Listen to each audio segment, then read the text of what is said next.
We have to be back to the chapter. You went off middle and kept us waiting. My apologies. We don't have the benefit of a room in the college today. I will try and get permission for future sessions to happen there. Welcome everyone. My name is Accrion. I am a student of the Arcanamirium. As a component of my training, I am required to provide some teaching. I have therefore elected to provide a series of lectures open to the public. Thanks for coming. I expect there's great variety in knowledge of magic in this small audience here tonight. I will pitch my talks to be understandable to all levels, and I hope, irrespective of your knowledge, I can give you something of value to ponder. Without further waffle, I will give you an introduction to the nature and uses of magic from the perspective of a student and practitioner. What is magic? The power to warp the matter around us, distort the mind, call upon the power of divines with mere phrases and gestures, a word scrawled on a piece of paper, the ability to protect oneself from danger or to become it. The ultimate source of magical potential is unknown. There are some theories, but there is little substance in them. Let us suggest that when the gods formed the world, they weaved it from a fabric of reality, and what fabric they spared is ours to take and manipulate the world with, shaping the universe to our instruction, as the gods did to form this very plane. But myth is myth after all. Let's talk about what we do know. How does it manifest? Many ways indeed.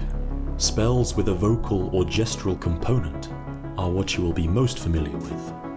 Sometimes this can be more of a prayer than anything else, a kindly request for a divine intervention. An organization of one or more individuals may work together with words, gestures, or symbols to perform a ritual.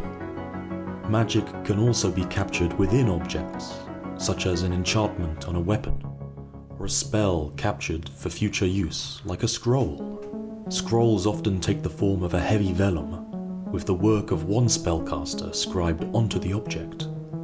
When read by another magician, the spell on the scroll is cast with relatively little skill and effort, thus erasing the spell from the scroll. Similar to scrolls are runes. Rune magic is another practice involving the storage or enchantment of potent into a physical object. How is magic practiced? We can attempt to understand how magic is practiced in Golarion by categorizing it into four major traditions. Arcane. If you have any familiarity with spellcasting, it is probably with arcane magic. This prevalent practice is that of rational categorization and structured documentation.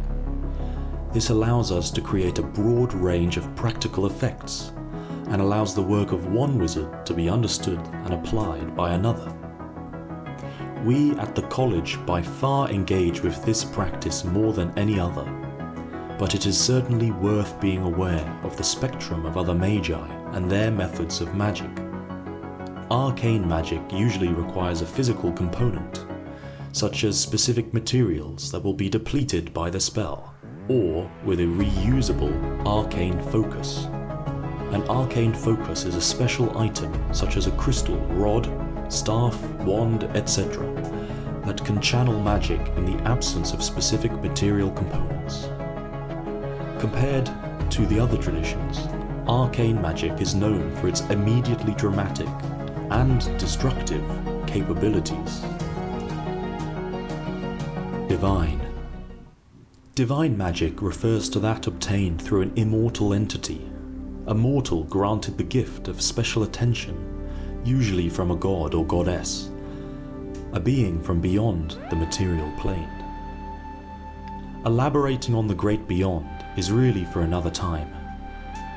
Divine magic relies upon the unwavering belief in the unseen, those entities beyond our measure. Divine spells often take the form of prayer.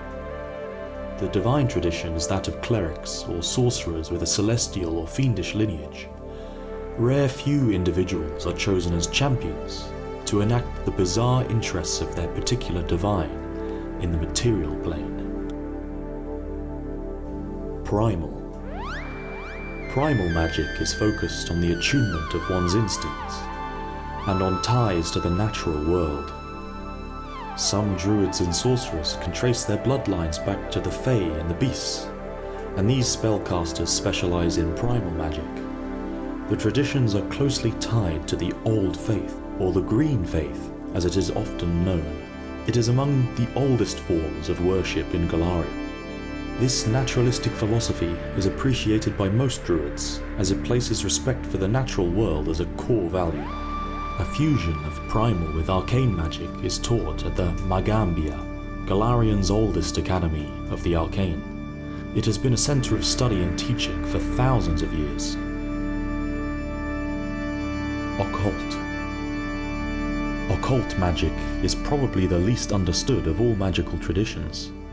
It is esoteric, often associated with the eldritch and the eerie. It differs a little from arcane magic due to a focus on the unexplainable. It is tied to the occultist philosophy that there are hidden and incomprehensible forces that manipulate reality, sitting between the understood planes of the great beyond, powers of the void. Some believe pursuit of occult teachings can even grant mastery over life and death itself. It may come as a surprise that the artists, scholars, and musicians we call bards often boast knowledge and aptitude for occult magic. Occultism, the philosophy, is closely related to the art of psionics or psychic magic. They often escape the need for verbal and somatic requirements for spells and rely on the conduction of emotions and power of will. This is often not drawn from birthright, traditional scholarship, or divine gifts, but appears to be related to an enhanced understanding and exposure to the occult. Another form of magic belonging to the occult is that of the ritual. Occult ritual magic is arguably quite easy to deploy, but it is near impossible to control. There have been active efforts in history to eradicate knowledge of rituals altogether, so what is practiced today is not widely held knowledge. This form of magic appears to interfere more essentially with the fabric of the world, oftentimes to disastrous effect. There is great speculation as to the historic role of this type of magic in the rise and fall of empires. Many of these methods are thought to have been lost to history, perhaps not indefinitely. Schools of magic. There are 8 categories devised to describe the effects of spells, whether divine, arcane, or any other type. These are known as schools, and 7 of the 8 categories remain as they were identified several thousand years ago in the Age of Legend, before Earthfall reshaped the world. They are as follows. Abjuration, the art of protection and suppression of other magic. This could range from the creation of a physical barrier to the banishment of a target from the material plane. In the city of Magnamar, in southern Varysia, stands a school known as the Stone of Seers, where abjuration magic is predominantly taught. Anti-magic field is a spell that repels all magic, prevents penetration, and disables magical effects from items. Interestingly, any spell to pass into the field is reactivated once it passes out of the field. Summoned creatures will disappear in the field, but reappear once the field is moved, and ranged spells can pass across the field to the other side, seemingly without going through it. Conjuration, the art of summoning, whether that be transporting an object or creature from another plane, creation of a new object or creature, restoring healthy tissue to a diseased creature, or the teleportation of oneself or peers. In the city of Korsova, Varysia, stands a wizard's college by the name of the Academy.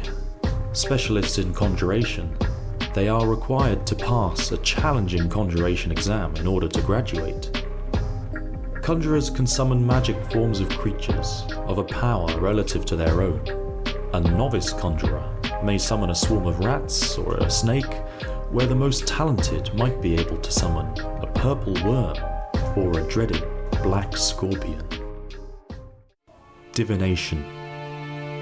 The art of foresight, distant observation, and solving of mysteries. Specialists, called diviners, are often employed by military leaders, as they can acquire immensely useful tactical information about their enemies, or even insider plots, spies, and assassins. Scrying is a form of divination involving sensation across distance, tapping into an apparatus that is something other than your own eyes and ears. An example of a divination spell is clairvoyance, where the caster creates what is essentially an invisible eye on a stationary point anywhere within a few hundred feet, from which they can see as if it were their own. Enchantment. This is the art of altering emotion and controlling the minds of others, not to be confused with psychic magic, where the magic is cast from the mind. Enchantment spells are cast to influence the thoughts and minds of others. Elves are particularly blessed with a resistance to these spells. An example of an applied enchantment is the Calm Emotions spell. This allows an enchanter to reshape the will of a nearby creature, soothing them into a non-violent state, perfect for day-to-day self-defense. Most enchantments require significant power of will from the target if they wish to be immune to the enchanter's influence. The behavior of the influenced is not, however, normal, and a perceptive individual might be able to discern when another is acting under the influence. Evocation. The art of manipulating matter to cause a physical force. This is usually with a specific material effect, such as acidity, fire, or frost. This is also, usually, destructive. Evokers often hold an unhealthy fascination in the damage they can unleash upon their foes. Unsurprisingly, they are often part of an army, a valuable weapon indeed. Infamous among such spells is the Fireball. This spell evokes a powerful blast of flames, as large as 40 feet in diameter. Don't go using this in a tavern brawl. Illusion. The art of deception and tricking the senses. Illusionists create images, sounds, and shadows to confuse or deceive. Some illusionists tap into the shadow plane and work in a similar way to conjurers to transport creatures or forces from this plane into ours. Beware the nightshades. Drop Dead is a spell that makes a target seemingly collapse lifeless, when in reality it is turned invisible. The illusory corpse both looks and feels like a dead body, complete with realistic fatal wounds. Bear in mind, most forms of magical invisibility fail once the invisible acts with hostility, so first strikes matter. Necromancy. Also known as the Dark Arts, this is the manipulation of life force and the creation and control of the undead. We don't use the term alive for good reasons. The undead are creatures reanimated, once deceased but given a form of artificial life by dark magic, and usually act with the intent of their creators. Infamous among necromancers is the Whispering Tyrant, a powerful Lich King, capable of controlling hordes of the undead for his destructive devices. The archetypal spell of necromancers is Animate Dead, where the caster imbues a corpse or skeleton with new life to follow orders. Necromancers may also be able to bind souls, capturing the spirit of the dead before it passes to the afterlife. This imprisons the poor victim in a black sapphire, a soul gem. Transmutation. Transfiguration or transformation. The art of modifying objects or people, or altering their nature or abilities. Transmuters often cast spells on themselves. A common example is the Enlarge spell, where the caster makes a living, willing creature, often themselves, grow markedly in size, somewhat improving in strength too. A side effect being, if you aren't used to being so big, you are bound to find yourself a little clumsy. Non-specific spells. Some spells don't quite fit one or another school of magic and are referred to as universal. Some wizards are universalist practitioners, as opposed to specialists in one or two schools. So, there you have it. Magic in Golarion is a rich and diverse lore. It is poorly understood, but widely used and rigorously studied. In future lectures I will describe bits and pieces of the Arcane in greater detail, but this was my attempt to give you a broad and basic overview of what we wizards understand by the term magic. Almost anyone could, in theory, dabble in the arcane arts. Perhaps I can inspire you to take an interest.